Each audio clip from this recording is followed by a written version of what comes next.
fazer uma pergunta. Pois não. Do que o senhor gosta nesse processo todo? O senhor já falou de muita coisa que o senhor não gosta. Por isso eu entrei. Tudo bem, mas deve ter alguma coisinha, porque o senhor não vai destruir tudo para montar tudo sozinho. Não, mas eu acabei de falar para o senhor, me perguntou, não sei o nome dos senhores, sobre o Congresso, e eu disse que eu não acredito. Deixa eu me definir bem. Vamos falar do Congresso. 503, né? 503. 503. Eu nunca disse, veja o senhor, que o indivíduo A ou B é um partido. Nunca disse isso. O que eu vejo é o seguinte, existe um modo de comportamento que se tornou a regra do processo. Esse modo chama-se hipocrisia.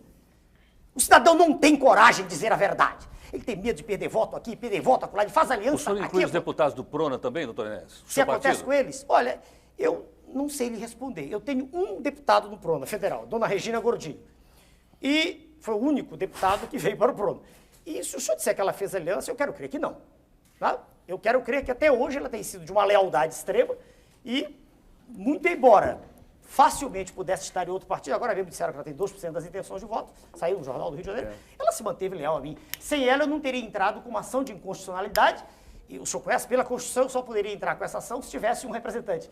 Então, quando o senhor falou agora em aliança, eu quero crer que ela não fez nenhuma aliança. Não vi, não tem nenhuma informação. Nessa linha de raciocínio, eu queria que o senhor ouvisse primeiro a pergunta do jornalista José Paulo Couto, por favor. O senhor ou o senhor? Eu. O senhor? Esse meu nome é Zé Paulo. Sim, senhor, Zé. O senhor disse que quer um Estado intervencionista. Deixa eu amarrar bem. Forte, técnico e intervencionista. A frase não é minha, é do professor Alain Touraine, professor de Sociologia da França. Autoritário também, professor? Peraí. Continua com o senhor, eu respondo para ele. Como quiserem. Não. Se a palavra autoritário quer dizer que exista autoridade, que ela se faça respeitada, se é este o sinônimo dentro do universo semântico seu. Se é isso que o senhor quer dizer, é. Bom, então vamos lá. O senhor quer um Estado desse jeito. Isso. O senhor já meteu aí a leia no neoliberalismo. Sem dúvida. Aqui no seu material a gente lê que o seu modelo de político é o Fidel Castro.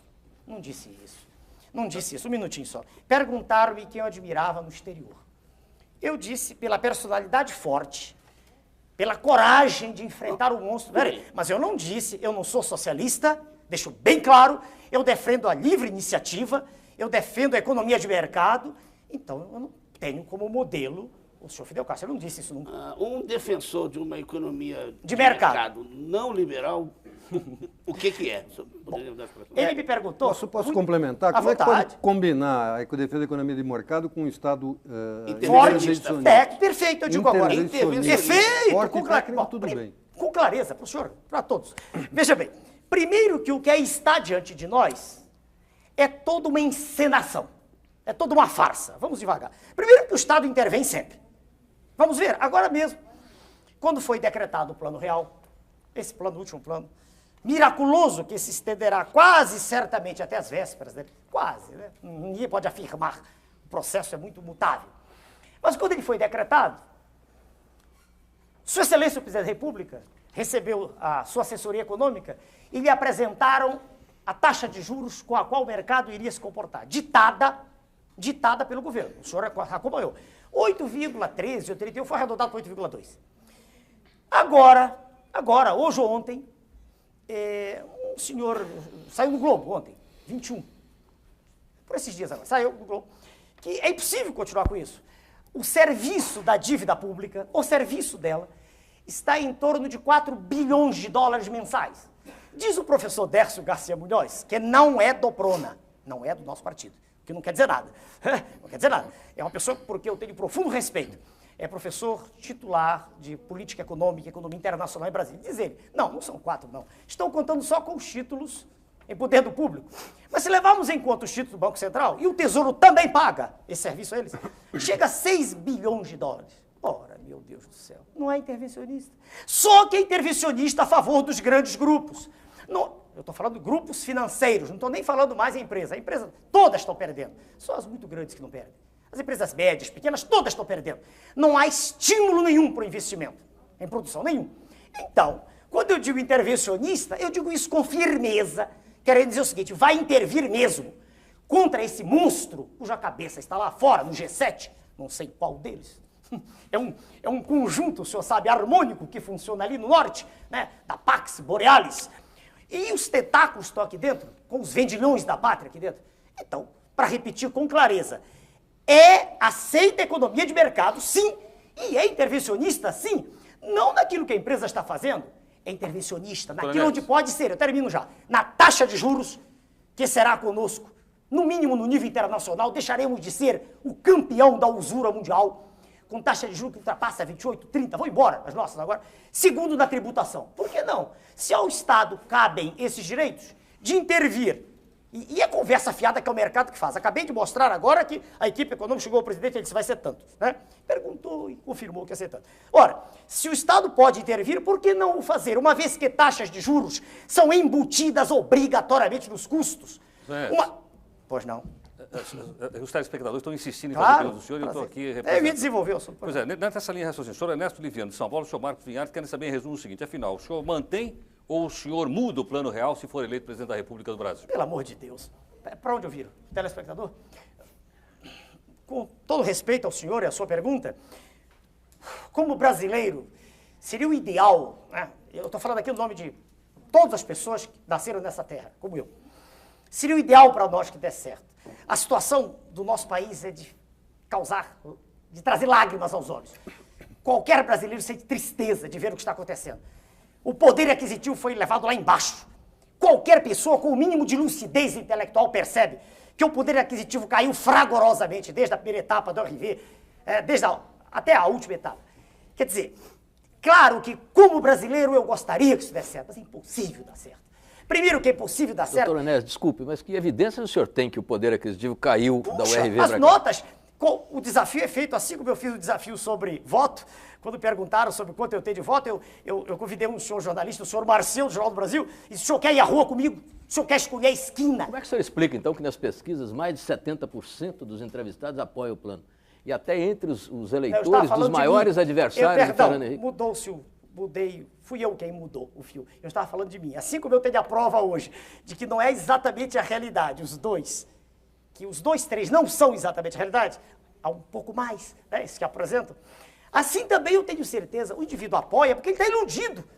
Ele olha para a moeda, ele vê uma moeda pequenininha, que não valia nada a pouco, e ele sente, puxa, meu dinheiro está valendo. O senhor mesmo disse, não valia nada a pouco, agora vale. Exato, mas é verdade. Então isso é positivo em si? Sem dúvida, do ponto de vista de máscara... Então o senhor já descobriu alguma coisa de positivo Mas no plano? espera aí, se é positivo enganar o público... Mas isso é enganação? É. O senhor acabou de descrever que o povo agora tem uma moeda não, a que vale. A moedinha na mão escute, que vale, disse que a antes moeda não valia. no sentido do termo macroeconômico, por certo, favor. eu sei. A moedinha vale. Espera aí. Antes não valia. Não valia nada. Porque... Então melhorou. Espere. Mas é falso porque o que é mais importante não é aquele valor dela, nela, íncito a ela, próprio dela. É o poder de troca, é o poder aquisitivo. E ele não existe. Mas isso se mantém. Não diga isso, por favor, Doutor senhor. Enéas. Por favor, o poder aquisitivo caiu. Doutor Enéas. Eu não trouxe aqui, mas é possível provar isso. Qualquer pessoa que saia com dinheiro na mão para comprar agora e o faça... Mas há uma contradição em termos do que você está dizendo. Quer dizer, antes havia um dinheiro que não valia, agora há um dinheiro que vale. O dinheiro que vale é aquele que compra. Espere, devagar. O que não vale é o que não compra. Por favor, eu preciso responder para haver clareza. Uma moeda, aquela moeda de metal, aquilo que é simbólico, antigamente, ela não existia porque estava tudo fragmentado. Hoje, esse centavo, ele vai de... se o real é 2,7... Vale mais de meio dólar. Exato. Mas eu quero dizer que o que essa moeda pode comprar é menos do que os 2,750 podiam. Isso é que eu quero dizer, entenda-me.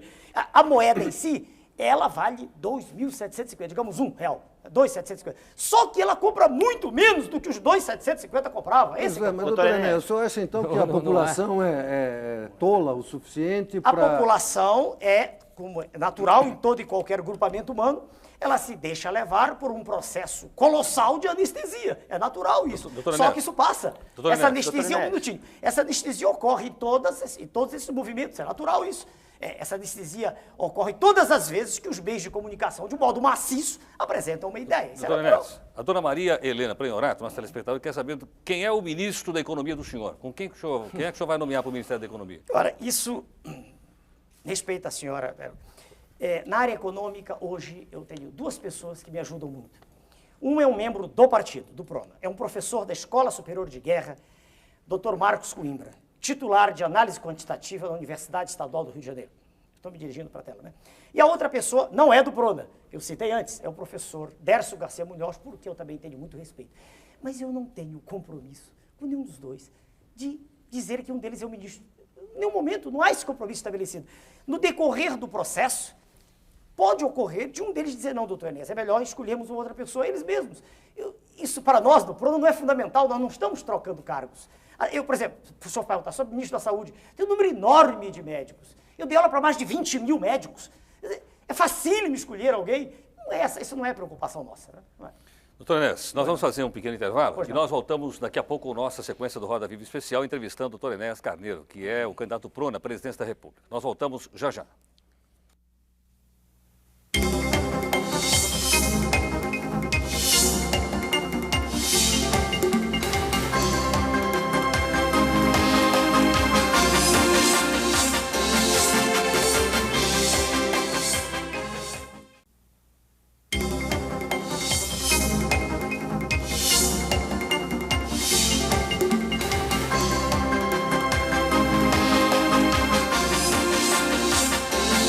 E nós voltamos com o programa Roda Viva Especial. Nós estamos entrevistando hoje mais um candidato à presidência da República, doutor Enéas Carneiro, o candidato do PRONA. Você pode participar pelo telefone 252-6525. Se você preferir, o fax é o 874-3454. Doutor Enéas, eu gostaria que o senhor me confirmasse o seguinte. O jornal O Globo, no dia 12 de maio, publicou uma expressão atribuída ao senhor. Eu gostaria de perguntar ao senhor se ela procede ou não.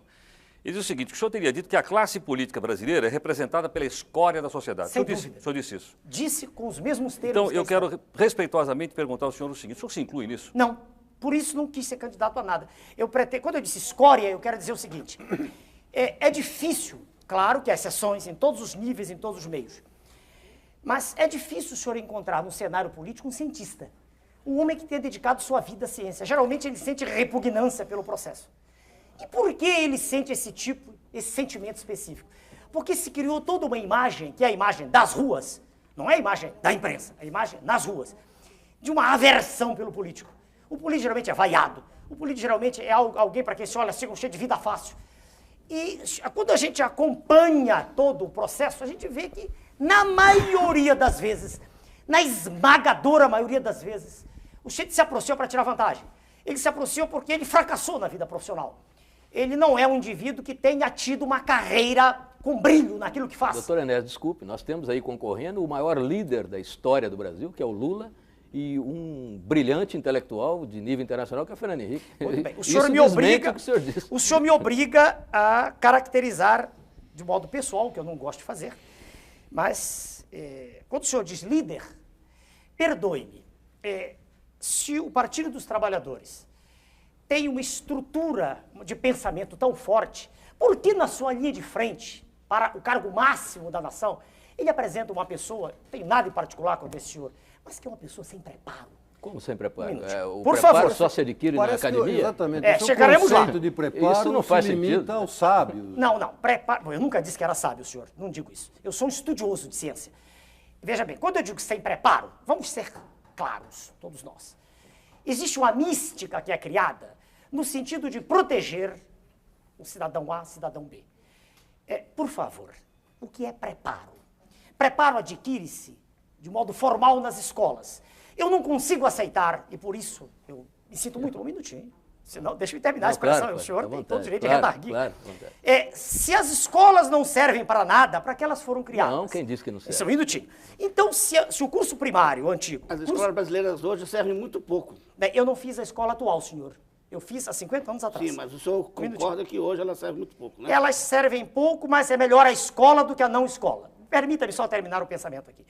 Se eu não consigo entender que se lance a candidatura da República, não consigo entender, e que haja um aplauso de um grupo, né, a uma pessoa que nunca estudou, que se exprime com muita dificuldade, em linguagem falada ou escrita, e que, perdoe-me, fala do que ouve. Eu não conheço nesse senhor, né, candidato do PT, nada que nesse período todo de 79 me tenha impressionado no que concerne alguma análise profunda de questões sérias. Eu nunca vi isso. Eu não sei como uma pessoa que nunca foi educada e nunca educou ninguém pode falar de educação, eu não entendo.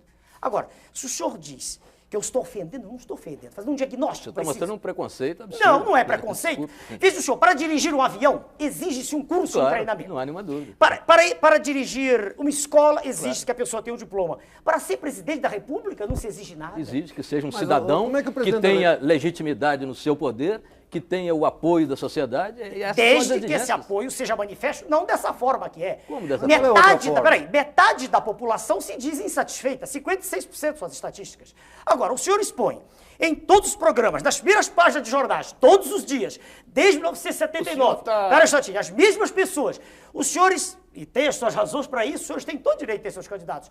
Não, é natural. Por favor. É natural. Em Por favor. 89, não minutinho. é essa a questão. É, sim, senhor. Não, Porque senhor, como minutinho. meus candidatos, nossos candidatos. Em não é 19... isso. Não, os senhores me chamaram porque a lei assim o exige hoje. Em 1989, eu era a mesma pessoa, tão preparada quanto sou hoje. Os mesmos diplomas que tenho hoje. Nunca houve um órgão de comunicação, nunca não. O senhor Jô Soares me chamou, me deu essa oportunidade. Mas ninguém se interessava, era uma pilhéria. Eu era um motivo de jocosidade, era uma figura para os senhores histriônica. Estou falando em geral. Pode até haver no conjunto dos senhores alguém que admita, que aprecia o que eu digo. Agora, então, se há o preconceito, não é meu. O que é que deveria fazer a imprensa quando vê um médico que trabalhou a vida inteira, que ensinou a vida inteira, que formou jovens, que nunca chegou atrasado ao seu curso, que deu exemplo de cidadania formando pessoas, que se dedicou sempre ao trabalho e não fazendo greves, estudando e trabalhando? Por que a imprensa não foi perguntar para mim o que eu pensava em 89? Por que, um minutinho, porque só 5 anos depois, quando eu provei de modo categórico que não queria pertencer ao sistema, por que só 5 anos depois a imprensa se interessou? Dê-me uma razão. Eu dizia as mesmas coisas. Qual é a vantagem que tem o cidadão que educou, formou, etc. E tal, de um operário comum, não estou me referindo ao aluno, um operário comum que educou os seus filhos, que ensinou os seus filhos, que trabalhou a vida inteira e que fez greve também, que é constitucional, perfeitamente constitucional. O seu viés autoritário transforma a greve num pecado mortal. Está na Constituição. A greve é um direito inalienável do trabalhador. Eu nunca disse o contrário, está no manifesto do meu partido. Isto é uma coisa. Outra coisa é viver disso. É fazer disso profissão de fé. Outra coisa é não ter feito nada além disso na vida, como, aliás, o jornal do senhor escreve sobre mim, não sei quem, não me lembro, que eu não gravo o nome dos senhores, que diz que a biografia do senhor candidato PT é melhor que a minha. Mostre-me o currículo do candidato PT. Mostre-me o que ele fez ao longo da vida. Por favor. O senhor eu estou obrigado a dizer. Pois não. Eu lhe